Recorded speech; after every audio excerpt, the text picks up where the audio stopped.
Boa noite, Aí, cheguei. tudo bom, Boa noite, Francisco? Rony. Tudo bom?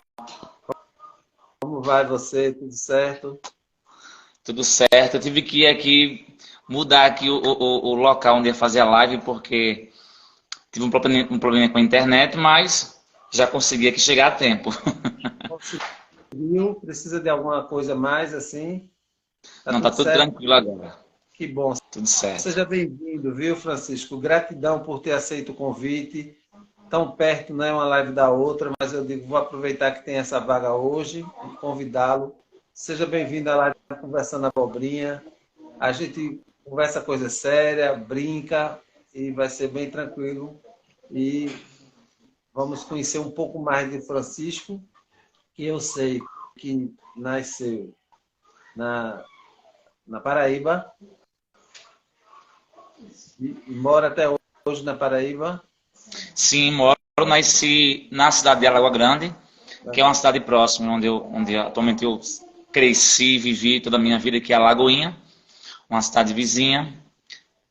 Saí para conhecer outras capitais, estudar também um pouco de teatro, ver musicais, né, para conhecer outras culturas e também trazer para a minha cidade. Sou andarilho. Coisa boa.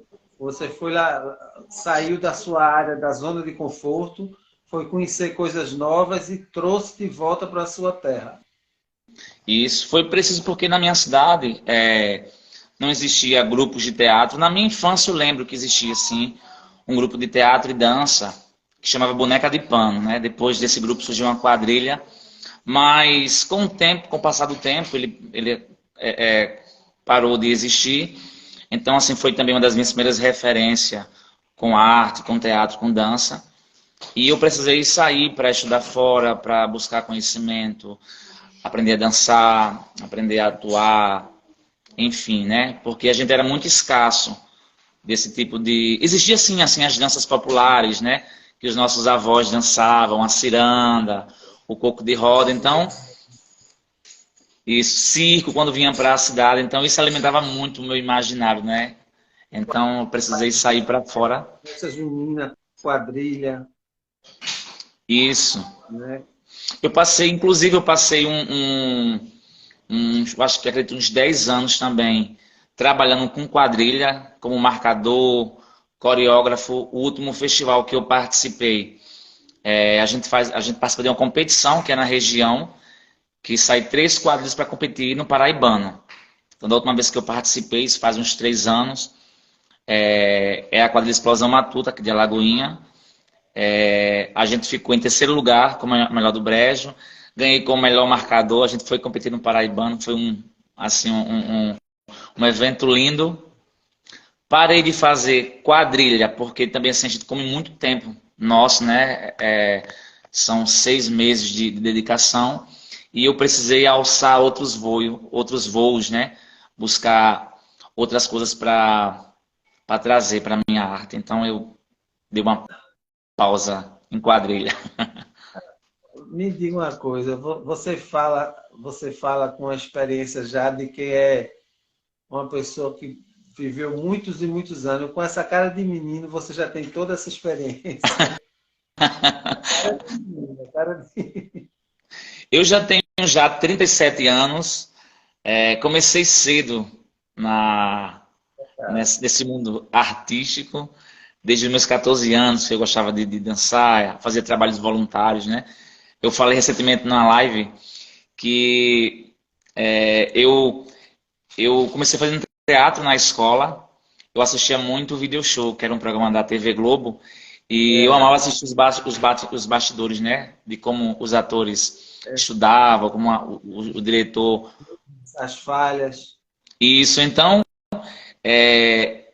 minha primeira escola foi assistir video show, né? E eu trazia as referências que eu aprendia, né? Daquele pouco que eu aprendia. E eu ia passar isso para a turma, para os meus amigos que estavam comigo. Então eu meio que era o diretor do espetáculo, montava os textos. E aí foram as minhas primeiras experiências com teatro. Coisa boa. Você pode Se fosse para chutar numa prova, qual a idade de Francisco? Colocaria menos de 30, 25, 27. Continue assim, sempre jovem, né? Experiente e jovem, por dentro e por fora. Me diga uma coisa, você continua professor do Teatro Colégio da Luz? Sim, sim, eu sou professor de teatro e de artes também, lá do Colégio da Luz. Eu trabalho com ensino Fundamental 1, mas também tenho algumas turmas de teatro do ensino médio, né? Então já faz 3 anos que eu trabalho lá no colégio, mas também já vinha trabalhando em outras escolas lá, outras escolas também da região, mas atualmente eu trabalho nesse colégio como professor de teatro e de artes lá da escola. Com que idade você sentiu assim, ainda criança, talvez, adolescente, você sentiu que a sua vida seria dedicada para as artes, para o teatro, para o que você faz hoje? Com que idade? Você sentiu isso logo cedo? Ó, eu digo que a arte meio que me escolheu porque eu não fazia ideia que eu seria artista, que eu seria ator, que eu seria dançarino, que eu ia viver da arte, porque eu jogava futebol desde pequeno. O meu sonho era ser jogador de futebol, e por sinal, na época eu jogava super bem, mas eu acho que foi as minhas primeiras experiências, né, de contato com o circo, a minha casa. Em frente à minha casa existia um campo enorme, então eu cresci jogando bola, mas toda vez que os circos vinham para a cidade, era em frente da minha casa que eles armavam. Então eu fazia amizade com os palhaços, com o dono do circo, eu entrava de graça, eu ia assistir os ensaios. Inclusive, eu também sou palhaço, então assim, eu acho que essas experiências me fizeram abrir o gosto assim pela arte. Mas como eu falei para você, eu não passava na minha cabeça que eu ia viver de arte, ia ser professor, ia ser ator, ia ser dançarino. Ó, quem chegou aqui foi a Cíntia Costa, lá da Itália, está te assistindo. Nossa amiga Rosa Oliveira, seja bem-vinda, querida. A televisão realmente é referência para todos, verdade, né? Eu acho que a televisão tem um papel, né, Francisco? Assim, ela chega na casa da gente de graça, entre aspas, né? É Televisão verdade. aberta, todo mundo tem, todo mundo vê televisão, né? Então, é o primeiro contato, tirando o lado ruim da televisão, é o primeiro contato com as artes, com o imaginário, né, com o sonho. É através da televisão, né? Eu não E eu me lembro muito da minha infância, que eu assistia muito é, o Sítio do Pica-Pau Amarelo, e eu achava, eu sempre fui encantado com o personagem do Visconde, da Emília. Eu acredito que eu acho que isso me influenciou muito, porque eu trabalho muito com criança e com adolescentes, né? Então, meus personagens são muito também voltados para esse público. Eu comecei há pouco mais de, eu acho que uns 2 anos, escrever para o público adulto.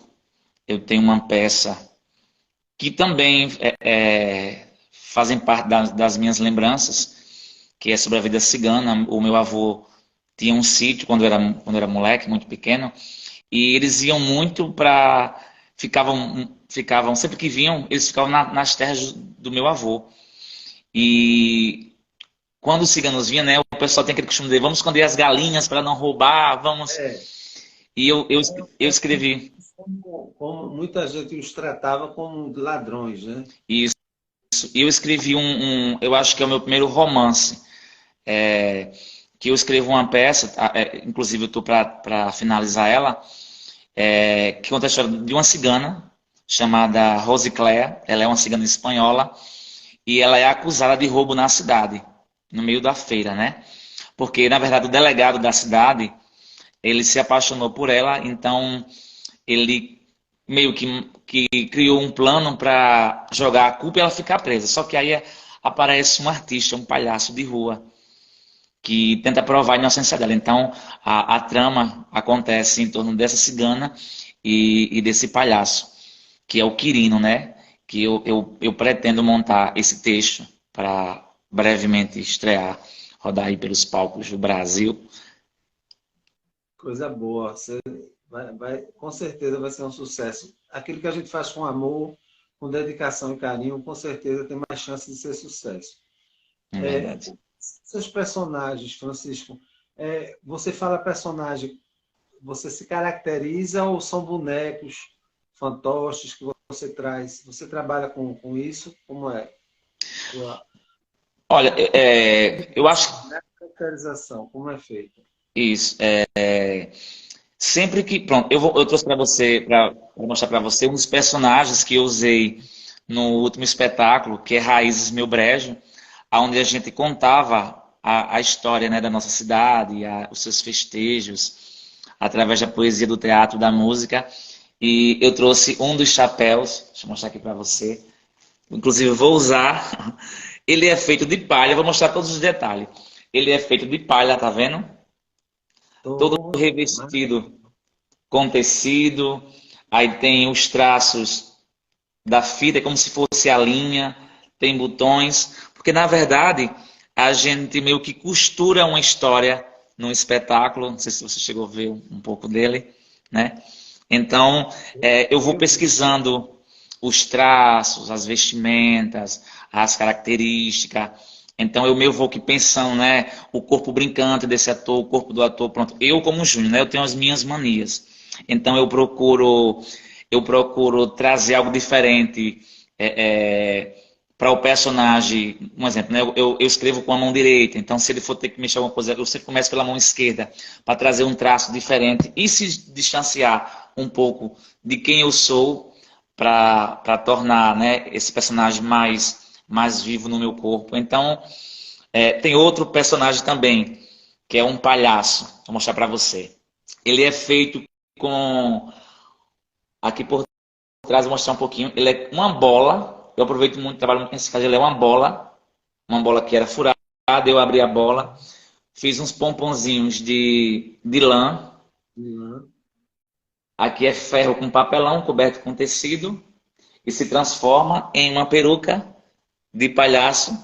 A transformação que eu faço rápido às vezes, eu utilizo esses potinhos aqui de maquiagem e eu brinco de pintar o rosto. E aí a gente vai brincando e dando essas primeiras formas do palhaço.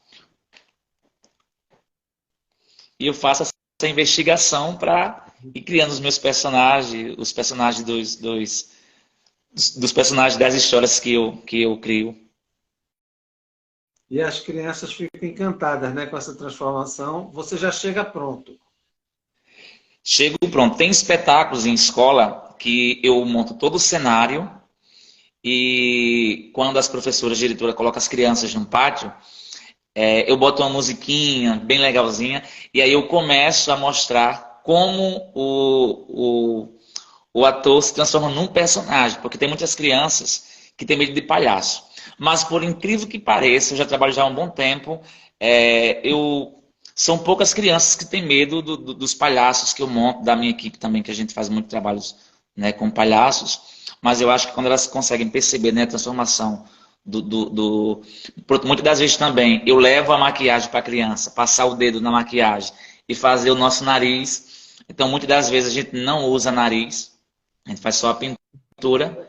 Ela vai tendo contato, né? Isso. Também a gente também às vezes usa um perfumezinho mais infantil, um cheirinho de alfazema, aquele cheirinho de bebê, para poder, né, ter esse contato maior com a criança. Então a gente tem que estudar também o público que a gente dá assistência, que a gente vai. Então tem toda uma pesquisa, né, para quem a gente vai apresentar o espetáculo. Então tem espetáculo que a gente já chega todo pronto. E tem outros também que a gente consegue se montar ali ao vivo e a cores para as crianças, para o público assistirem. Então, você é diretor, ator, não é? Você faz papel de palhaço também em alguma apresentação. Você participa, por exemplo, uma peça que você cria, você, além de dirigir, você escreve. Uma Sim. peça que você dirige, você também participa dela? 90% eu dirijo espetáculo, eu participo também como ator Eu acho que só teve 12 espetáculos que eu não participei. Há um ano atrás, eu montei um espetáculo com referência no Quebra-Nozes, porque todo ano aqui na minha cidade a gente faz um alto do Natal. E eu passei a mudar um pouquinho a forma de montar esses espetáculos. A gente sempre contava a história do nascimento de Jesus, né? No final do ano. E aí eu disse, não, eu vou começar a trazer espetáculos que são conhecidos e vou adaptar para a minha realidade aqui da cidade. Como eu trabalho com crianças, né, carentes, que correm risco de vulnerabilidade social, então eu montei o espetáculo do Quebra-Nozes, contei a história de uma avó que criava 5 netos. Então os pais tinham que trabalhar na cidade e não podiam chegar na noite de Natal a tempo. Então essas crianças ganhavam presentes de um tio que chegava assim de última hora de supetão. Então eu fiz uma releitura do Quebra-Nozes contando para a nossa realidade. Então foi o primeiro espetáculo que eu fiz sem participar, porque eu queria poder visualizar esse trabalho que eu faço. E eu confesso que em muitos momentos eu quis chorar e segurei assim as lágrimas, fiquei muito emocionado, porque eu disse, caramba, meu Deus, como é que... Resultado, né? Com resultado. E por incrível que pareça, tinha um médico que tinha vindo de Recife para visitar, porque na minha cidade tem uma tradição de festa de Natal, então a cidade recebe muito turista. E tinha um médico de Recife que estava na cidade, e eu acho que alguém passou meu contato para ele. Ele parabenizou, disse, olha, eu nunca imaginei chegar numa cidade interior e assistir o espetáculo do Quebra-Nozes, e você deu uma releitura, né? Então, assim, ele parabenizou o espetáculo. Eu fiquei emocionado também, como eu falei para você, porque eu nunca tinha parado para assistir os meus espetáculos. E, assim, foi encantador. Mas eu confesso que eu gosto muito, né, de dirigir o espetáculo e também participar. Era isso que eu ia perguntar. Participar também. Olha o que nosso amigo aqui, Elmi, grande amigo, obrigado pela presença, Elmi, está dizendo que hoje é o Dia Mundial do Teatro, 27 de março. Então a gente está Isso fazendo mesmo. uma live especial hoje, em homenagem ao teatro. Para todos nós que somos artistas, cênicos, técnicos contra regras, ele também a gente se formou junto, sabe? No Teatro Amador de Pernambuco, TAP. Eu e essa figura aí que entrou, Elmi, um grande amigo. Obrigado, Elmi. Autores, produtores, pelo nosso dia que é tão especial. Parabéns a todos. Está deixando parabéns aqui. Que bom, Elmi, que você nos lembrou isso, que hoje é o Dia Mundial do Teatro, né? Teatro é fantástico, né? Eu não sei com você, acredito também com a maioria.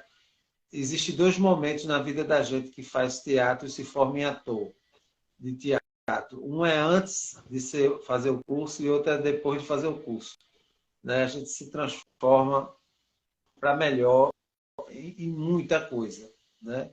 O teatro leva a gente para uma outra dimensão, né? Para uma outra visão de vida, né? O que é que É você... verdade. Eu, como eu falei para você, né? Eu fazia teatro sem saber como era teatro, né? Pelas minhas experiências pessoais. Mas eu na universidade, quando eu comecei a estudar um pouquinho da comédia dell'arte, também estudei um pouquinho sobre, né, como Shakespeare escrevia suas peças de teatro, e muitas das vezes era pela experiência que ele tinha, né, do seu dia a dia com as pessoas. Então, é, quando cheguei na universidade, muitas das vezes eu ficava assim, me deparando, caramba, eu fazia isso e não sabia que era dessa forma, né? Então, assim, fez aprimorar a minha técnica, a minha intuição, a minha criatividade. Então, eu acho, eu acho que o teatro, além de ser mágico, ele é algo muito assim humano, ele é transformador, entendeu? Inclusive, eu tenho aqui alguns alunos que estão aqui na live, tem José Soares, tem Reidio Close, que é lá da Sabiá-Araçagi, que também foi aluno meu, que fez um dos primeiros espetáculos que eu dirigi, que é o Saltimbancos. Ele fez o papel do jumento. Ele, olha, pequenininho, ele roubou a cena lá no serviço de convivência. Ficou famoso na cidade toda, porque ele fazia o pessoal se acabar no riso. Também mandar um abração para a Alessandra, que está lá na Suíça. Ela disse que já era 1 hora da madrugada, ela estava aqui. Ela acordou só para assistir a nossa live. Olha que honra, né? A Alessandra é maravilhosa. Gratidão, Alessandra Nunes. que mora na Suíça, já é madrugada lá. Seja bem-vinda mais uma vez, Alessandra. A todos os alunos, a todos os amigos do Francisco, sejam todos bem-vindos, tá? Fiquem à vontade para fazer pergunta. Parabéns pela arte, parabéns por tudo que vocês fazem, pela terra de vocês, pelo Brasil, né? Pela vida das pessoas, porque a arte transforma, a arte salva, né? E a arte é vida. Me entristece muito, né, Francisco? A gente vê ainda pouco incentivo por parte das nossas governanças, enfim. É preciso trabalhar muito, né, para que se consiga um pouco de reconhecimento. Em falar em reconhecimento, esse material que você passou para mim, onde foi aquela festa maravilhosa, aquela muito bonito aquilo ali? Foi lá, foi aí na sua cidade? Foi na minha cidade. É um evento que ele já acontece há mais de 4 anos, que é a Rota Cultural Raízes do Brejo. Essa Rota Cultural é uma rota cultural recente e são 10 cidades da região aqui do Brejo Paraibano que durante um final de semana, sexta, sábado e domingo, a cidade ela promove cultura, né? Seja da gastronomia, a música, o artesanato. Então é feita uma feira de gastronomia, uma feira de artesanato. E na sexta-feira, que foi o dia que eu mandei para você da live, a cidade ela recebe as 10 cidades que acedeu a esse evento. E a cidade que no momento ela está cedendo o evento, ela prepara toda a sua programação cultural. E a gente justamente contou a história que era Raízes Meu Brejo. A gente contou a história da cidade de Alagoinha, usando a música, o teatro, a dança. A gente contou a história, né, da infância, da criança, das brincadeiras que raramente a gente vê hoje as crianças brincando por conta do celular, né? É um outro mundo. A história das lavadeiras que iam... eu lembro